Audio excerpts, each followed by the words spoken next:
接下來我們要關心到的是俄烏戰事，普丁真的可能會動念對北約出手嗎？歡迎觀眾朋友留言跟我們一起做互動。如果您認為有可能，可以留言寫1；您認為說這可能性實在太低了，留言寫2，跟我們一起做互動。另外呢，來自於拉脫維亞的最新示警說，俄羅斯接下來可能會動用的是混合戰哦，針對於波羅的海的3小國跟波蘭來做打擊。另外呢，真實發生的事情是俄羅斯的圖160逼近了在北約的邊界飛行哦，歐洲現在前線緊張情勢全面升溫。好，今天就這些議題會一起來做關心。尤其我們今天要關心到的是北約是不是危險了呢？剛剛我們提到的嘛，這個是來自於拉脫維亞的最新情報機構做的示警，他說呢，俄羅斯總統普丁正在加速布局，接下來他會針對波羅的海的3國跟波蘭這邊進行一個全面式的混合式攻擊。那麼不是打傳統的戰爭，有可能打的是飛彈，還有加上無人機跟他的資訊戰一起做齊發。那另外一方面，還有人更擔心的是說呢，這個普丁的決策權是不是對普丁都是報喜不報憂，導致他有可能誤判，所以會導致接下來的俄烏戰事有可能失控嗎？這是要持續的來做關心的部分。那我們也看到俄羅斯確實哦，不管是俄羅斯，等一下也會看到烏克蘭的部分，兩方呢針對於對方的這個軍事行動都不斷的在升級。我們先來看到，首先呢，俄羅斯它出動它的圖160戰略轟炸機，也是這個超音速的核戰略轟炸機哦，出現了。飛行的地點是在中立空域區，在這個北約，也就是呢，在挪威海跟巴倫支海這附近進行了16小時的長期飛行，當中還包括了有出動了1次加油機哦。好，那另外一頭呢，我們來看到俄軍在烏克蘭的動作，空襲行動仍然是持續當中的。包括了在烏東地區呢，它出動了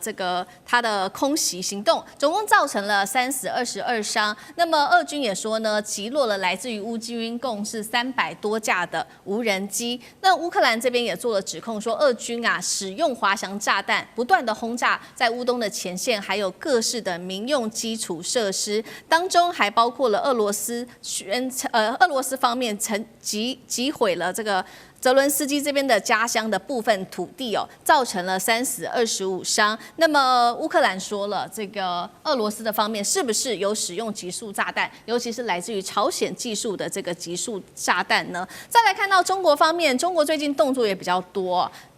最新的消息是中國外長王毅在印度會面了俄羅斯的紹伊古，雙方再次的重申，彼此的關係是無上限的戰略夥伴的關係，是不是？他們也說了要一起來面對安全的挑戰呢？再加上中國大陸的海軍83艦編隊也同步抵達了俄羅斯，是不是展開軍事上面的一種互相表達友好、明顯的升溫呢？那漢庭怎麼看？先來看到俄羅斯在軍事動作上面不斷的升溫，那麼他現在情報單位說的嘛，有沒有可能去攻擊包括波羅的海3小國跟波蘭呢？普丁接下來的行動，漢庭怎麼看？先說圖160的16小時的飛行大概第一個是給北約看嘛，我能夠這個掛巡航的這個飛彈飛16小時不落地，你家的預警時間非常短。第二呢，當然給國內看啊，普京整個戰略的威懾，這人設不能垮，烏東就是打得很好啊。那我的戰略上，空軍呢也是要出來刷存在感。再第三呢，也是給談判桌看，如果美俄要重新來談啊，烏克蘭怎麼收？那麼俄羅斯手上有這個，而我能打到倫敦、巴黎的這張牌啊，不是虛的。不過呢，這也不能夠擴大解讀成為要炸北約，畢竟圖160飛來飛去，其實不是新的新聞啊，就以前也常常出來飛來飛去。那普丁接下來的戰略目標是啥呢？第一，他還是要逼北約要降低援助烏克蘭的意識，就他不會真的要去打什麼拉脫維亞啦，或者去打哪裡啊？那他只要是讓北約的這些國家、歐洲的國家民眾能夠問一下，我們幹嘛要為了幫助烏克蘭冒這麼大的風險啊？反正戰爭也打了這麼久了，好像也影響不到我們，那我們還有必要繼續援助嗎？啊，萬一真的再援助，俄羅斯就對我們不好。所以只要能夠影響到歐洲人民的心理，那俄羅斯就達到很高的目標。第二呢，也要測試北約第5條的灰色邊界。就如果呢是說啊，坦克啊、飛機直接開進到了北約的領土啊，炸過去，那當然就觸犯了這個集體防衛。但如果是像現在這什麼電纜斷了啦，然後無人機飛進來啊，這個什麼倉庫燒了、鐵路壞了，那北約到底要不要啟動第5條呢？這就是俄羅斯很愛玩，也在測試看看嘛。那往往呢，因為北約也不敢真的大動干戈，一旦啟動第5條，就是集體要捲入戰爭。但只是在這個灰色作戰當中，那俄羅斯也還能夠佔一點便宜。再來第3，也要利用美國跟歐洲之間的分歧。畢竟現在這個美國川普他對歐洲要求很高，而且呢也很責怪歐洲。美國國防部長赫格塞斯在上周又在批評，北約很多國家這國防支出不夠要檢討一下美軍在歐洲的部署啊。路透社也有報道，北約秘書長呢也要再跟川普碰面，所以這就是普丁所想要看到的，就是說，你北約如果想要去配合美國搞軍事擴張，但你在政治上反而會很焦慮。歐洲跟美國之間的地位也是俄羅斯希望能夠去做挑撥離間的。好，同樣的問題也特別請教幹哥，尤其我們特別關注在圖160它的戰略轟炸機貼近北約這件事情。那還有就是中國大陸跟朝鮮的角色在這場戰爭當中，會不會形成多方介入的消耗戰？幹哥怎麼看？我們看到圖160出來，我們真的有一種感覺叫久違了，知道為什麼嗎？因為這架飛機非常漂亮，又大，它的等級跟美國的 B1 槍騎兵戰鬥機是同一個等級，但它比槍騎兵要大了1號。也就是說，美國的這個3位一體的空中轟炸機就是 B52、B1 跟 B2。那像這個TU-160图波列夫設計局它在俄羅斯的航空發展史上，它都是在幫國家製造最先進的轟炸機。從第1代 TU-16，也就是現在我們的轟6的原型開始，到 TU-22，到現在的 TU-160，大家曉得這些飛機都是他們的責任是幹什麼嗎？他們就是每次在這個冷戰的時候他們要先出波羅的海，再進巴倫支海，最後到挪威海，以及到北海，這是俄羅斯軍隊它必須要出來的那個動線，那是一定的包括空軍是這樣出來，連核子戰略潛艇也是這樣出來，所以巴倫支海一向是俄羅斯最重要的演訓的空域跟海域。那所以那個為什麼最近會讓這個 TU-160它的昵稱叫做白天鵝？但是我們專家會稱它叫做黑傑克，到底是又黑又白，這是哪一種呢？的意思，這2個綽號對它都是一種敬稱。因為 TU-160不管是黑傑克還是白天鵝，這種轟炸機很久沒有出來了。你知道，當年在俄羅斯解體的時候，烏克蘭自己分到了8架，然後俄羅斯自己有20架，結果烏克蘭說，包括核子武器在內，我通通還給你俄羅斯。連這個飛機我也還給你了，所以現在烏克蘭非常後悔，連這個戰略轟炸機，因為這個它是可以帶核彈的，結果它通通還給俄羅斯了。所以俄羅斯它其實很少在用這個飛機，為什麼？它是戰略轟炸機，它是要丟核彈用的，它不是一般用的那種轟炸機。所以說它這次能夠配合米格31一起巡邏，對北海的波羅的3小國進行威嚇，其實它最重要的是要做給誰看，你知道嗎？做給波蘭看。你知道為什麼？因為波蘭你真的太離譜了。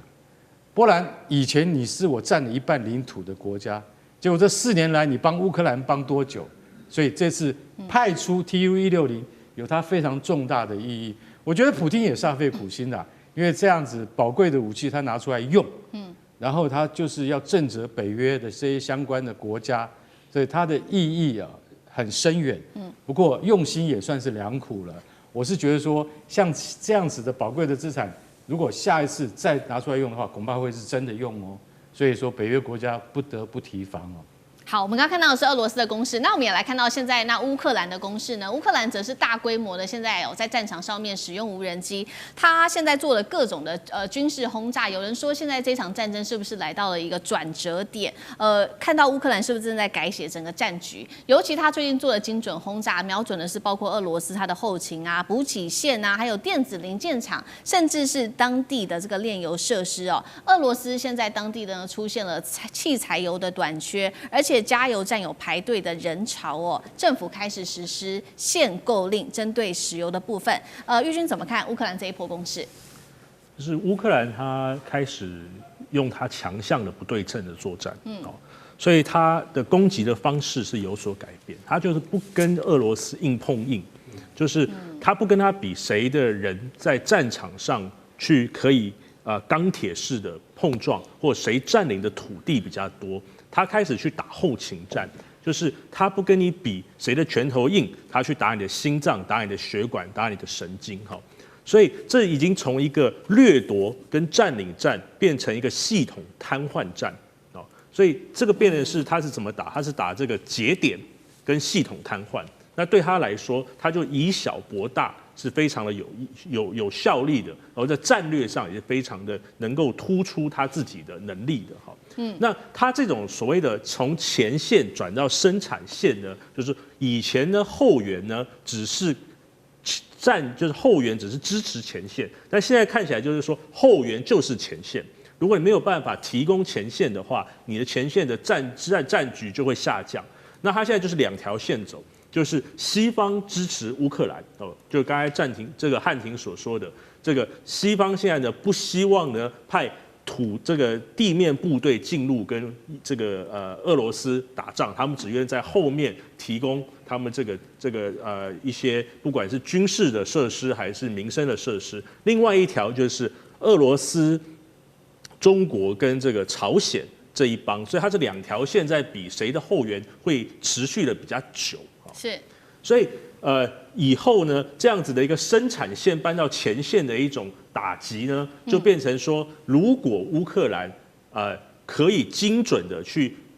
不管是這個鋼鐵廠啊、汽油廠啊，就可能會讓普丁他持續的做更錯誤的判斷。他會覺得說，我的部隊在前線有持續的在獲勝，有持續的在拿下更多的土地，那他可能就會對於整個戰局會有不同的判斷，或者是錯誤的判斷。因為川普一直給予這個普丁一些支持，導致說這場戰爭其實已經是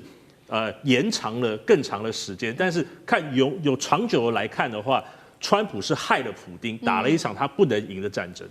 好，謝謝玉君。那我們休息一下，馬上回來。觀眾朋友們，我們要開會員頻道啦！因應呢美中、中東還有印太的亂局，你看到的是新聞，我們看到的是背後誰在操控這個世界。加入會員可以取得獨家視角的通行證，你將優先取得更深的觀點判讀，包括了核心真相分析、歷史脈絡拆解、局勢推演邏輯。同時解鎖會員勳章、優先互動權、問題解析、幕後花絮，支持我們制作高品質的影片。點擊下方的加入鍵，一起成為戰友吧！我們會員頻道見。